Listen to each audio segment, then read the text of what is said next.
Terima kasih Anda masih menyaksikan Apa Kabar Indonesia Pagi, dan tadi kita sudah menyimak ya Andi Kumala pemirsa bagaimana paket pengantar dialog kita pada pagi hari ini berawal dari pemerkosaan, pembunuhan dan bermuara pada penyuapan dan ataupun pemerasan begitu. Nah, untuk mengetahui bagaimana sih sebenarnya kasus yang berawal pada bulan April 2024 tahun lalu, kami sudah menghadirkan beberapa narasumber yang akan kami bedah begitu ya Andi Kumala. Sudah ada Tony RM selaku kuasa hukum korban. Selamat pagi Bang Tony. Selamat pagi Bang Tony. Selamat pagi. Ada pula Pak Irjen Pol Purnawirawan Arianto Sutadi selaku penasihat ahli Kapolri. Selamat pagi Pak Irjen. Selamat pagi Pak Arianto, sehat Pak? Alhamdulillah. Dan juga sudah terhubung secara daring ada Jutek Bongso selaku wakil Sekjen Peradi. Selamat pagi Pak. Selamat pagi semua, Mas Philip, Mbak Mala, Mas Arianto, dan Mas Tony. Baik. Sebelum ke Pak Jutek, sebenarnya saya mau ke Bang Tony selaku kuasa hukum korban yang mengikuti perjalanan kasus ini dari awal. Seperti apa sih Bang? Baik.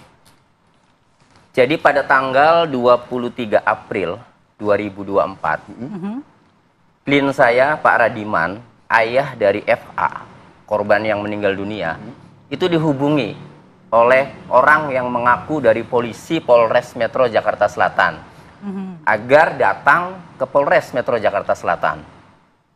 Ditanya ada apa, ya sudah datang saja, nah nanti dijelaskan di kantor.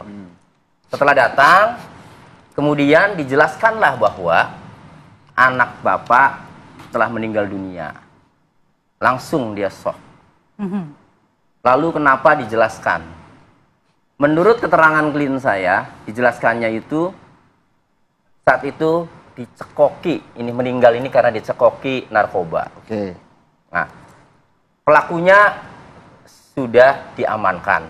Baik. Nah, sehingga langsung kan sebagai orang tua ini membuat laporan polisi untuk disidik lebih lanjut.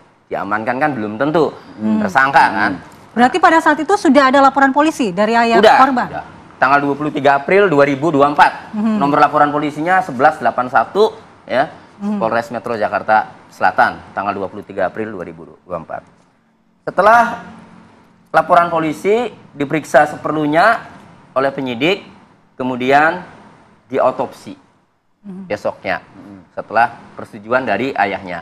Diotopsi lah. Setelah diotopsi, kemudian tanggal 24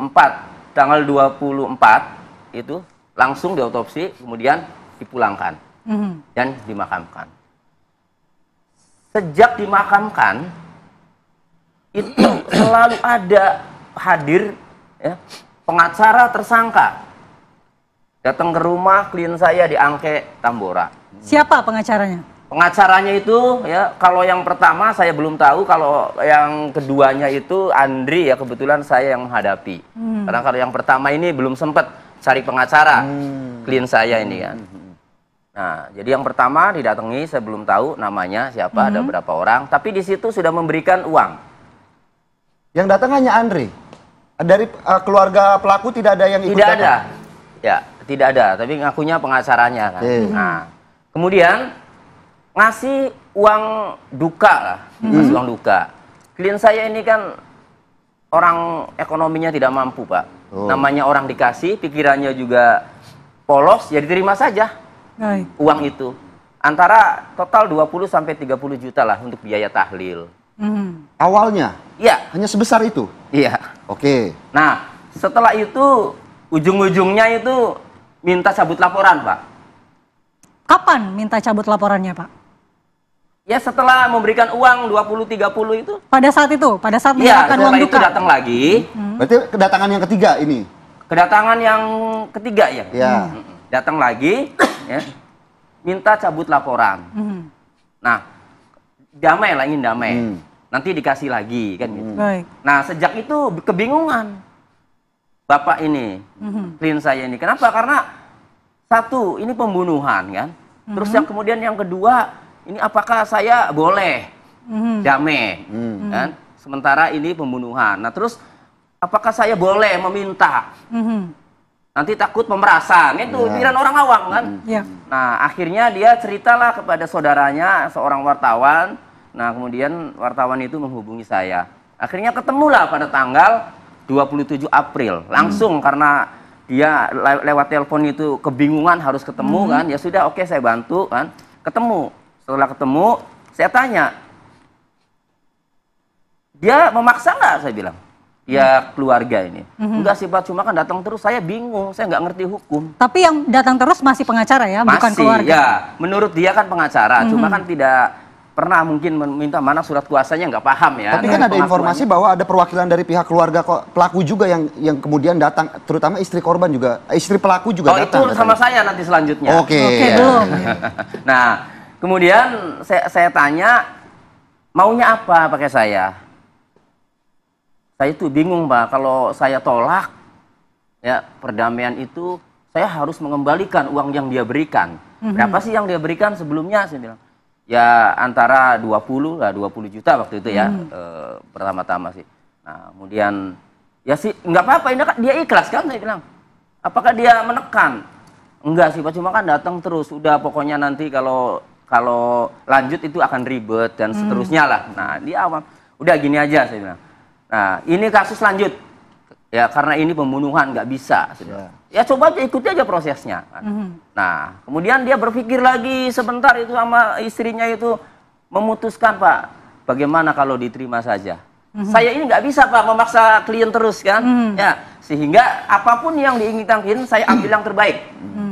Oke, kalau Anda mau terima perdamaian ini tidak masalah, tapi asal Anda tahu perkara ini lanjut. Karena ini delik biasa, bukan delik aduan. Arti delik biasa itu, ya, penyidik berkewajiban melanjutkan proses hukum sekalipun ada perdamaian, bahkan ada pencabutan laporan sekalipun, tetap penyidik punya kewajiban untuk melanjutkan proses perkara ini. Ya, itu yang harus dipahami, sehingga jangan sampai di pikirannya begitu damai, Pak masih lanjut, nanti saya dituntut enggak sama yang ngasih uang. Nah, itu harus tahu. Nah, terus gimana Pak? Ya tenang, ada saya bilang kan itu. Oke Pak, kalau begitu, udah, ya sudah kalau begitu, sudah kita temui penyidik. Nah, kita temui penyidik, makanya surat kuasanya itu Pak tanggal 27 April nih Mbak. Oke. Ya, langsung saya temui penyidik unit PPA untuk menanyakan perkembangan kasusnya. Nah, setelah saya temui penyidik, ternyata penyidiknya waktu itu lagi lepas piket 27 April, ya. Kemudian saya memberikan statement di media sosial saya, ya mungkin dengar ya dari sana.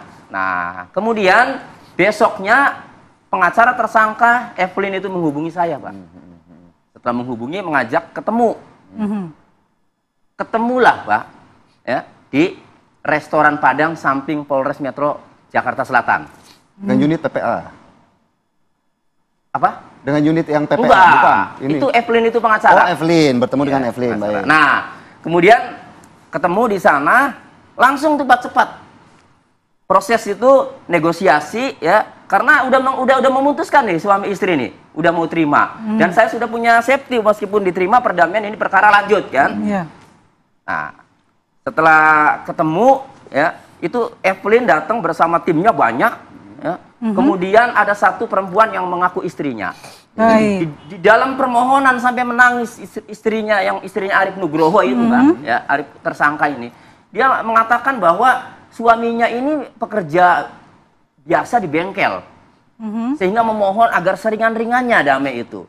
Nah, kemudian itu ada mobil BMW warna gold, saya bilang yang disita di Polres Metro, itu milik siapa? Oh, itu milik saudaranya, Pak. Sehingga saya tidak kepikir dia itu orang kaya raya. Ketika muncul berita 14 miliar, 17 miliar, saya acuh aja tuh, Pak. Saya pikir bukan kasus yang saya tangani. Berarti belum tahu itu bahwa anak angkat dari seorang bos klinik kesehatan begitu? Belum tahu. Nah, oke, karena saya melihat dia merenyak-renyak nangis, lalu istri saya juga memang menghendaki damai kan, sepakatlah 300 juta.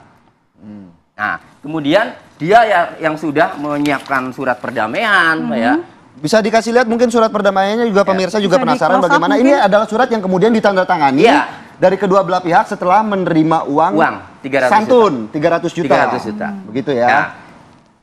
Surat perdamaian ini pihak pengacara dia ya tersangka Evelyn yang membuat semuanya. Kemudian yang kedua surat pencabutan laporan. Di situ tertulis surat untuk mencabut laporan itu ada. Iya, apakah ada dua. ditandatangani juga? Apakah ditandatangani juga? Ditandatangani. Walaupun kan sudah dijelaskan juga bahwa ini tidak bisa dicabut laporannya. Ini kan delik pembunuhan, bukan delik aduan. Ya, makanya saya jelaskan nanti ya. Nah, dibuatlah surat perdamaian ini. Nominalnya juga ditulis nih terang-terangan nih 300 juta. Ya. Nominalnya ada ya, di 300 situ juta tertulis. ada. Nah, kemudian ada satu klausul yang saya coret di sini sebelum ditandatangani. Di dalam pasal 4 ini, di sini pada intinya setelah perjanjian ditandatangani ini ya sepakat menjamin bahwa proses hukum ini akan berhenti atau tidak ada tindakan-tindakan hukum. Di situ saya tidak cocok. Kenapa? Karena saya menyadari satu, ini delik biasa, bukan delik aduan. Yang kedua, yang berwenang untuk menghentikan itu adalah penyidik. Bukan klien saya. Jadi saya coret, ini kan. Saya coret, mau nggak? Kalau ingin damai, saya coret nih kan. Tapi kalau nggak mau, ya sudah nggak jadi. Karena jangan sampai klien saya sudah menandatangani seolah menjamin. Begitu kasusnya lanjut, perkaranya nanti nuntut klien saya. Udah tanda tangan menjamin. Apakah dijelaskan kepada istri pelaku seperti itu? Semua itu, Pak, di forum. Nah, ya oke, dicoret. Semua forum. Ya. Nah, kemudian ditandatangani lah, Pak. Oke, tanda tangannya ada ya? Ada. Radiman, orang tua. Nah, ini Arif Nugroho. Arif Nugroho belakangan, karena ada di dalam kan. Berarti pelaku waktu pertemuan ini juga datang? Enggak, belakangan mau tanda tangannya. Oke. Iya, jadi tanda tangani dulu. Nah, setelah ditandatangani, Arif Nugroho ini kosong ya, karena ada di dalam tahanan. Sedang ditahan. Ya. Pengacara Evelyn mengajak saya, Pak Tony, bagaimana kalau kita ayo menghadap penyidik, termasuk Kasat Reskrim. Untuk apa saya bilang? Untuk langsung mencabut laporan. Saya dalam hati ya, cuma saya tidak saya sampaikan. Karena ini pengacara harusnya tahu dong. Saya aja pakai strategi kan gitu. Dalam hati, ini kok langsung mencabut? Nggak semudah itu gitu loh. Ada dua yang saya tidak mau ya. Saya tidak mau diajak Evelyn untuk menghadap penyidik. Satu, delik biasa. Yang kedua, kalaupun ya delik aduan misalnya pencemaran nama baik, tidak langsung permohonan penangguhan penahanan berdasarkan perdamaian ya. Itu nggak ada sifat penghentian tuh, adanya permohonan penangguhan penahanan biasanya. Itu hanya diajukan saja Pak ke Kapolres. Setelah itu tunggu mereka gelar, mereka rapat kan nanti. Setelah disetujui RJ-nya baru dipanggil lagi. Jadi buat apa juga saya mengikuti Evelyn langsung hari itu juga menghadap Kasat mau mencabut, ya, makanya saya tolak. Nah gitu. Nah. Itu jadi kronologi sampai perdamaian. Cukup jelas dipaparkan oleh Bang Tony. Nanti kita akan minta tanggapan Pak Haryanto dan juga Bang Jutek. Namun kita jeda terlebih dahulu, pemirsa jangan kemana-mana. Kita akan lanjutkan dialog usai jeda.